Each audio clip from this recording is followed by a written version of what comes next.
காவல் காப்பவன் கைதியாய் நிற்கிறேன் வா.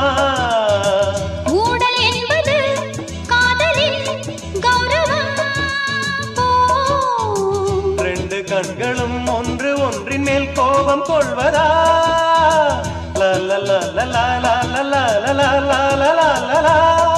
ஆண்கள் எல்லாம் பொய்யின் வம்சம்.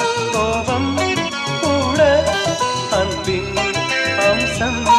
நாணம் வந்தால் ஊடல் போகுமோ?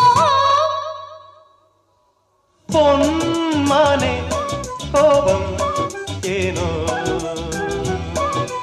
பொன்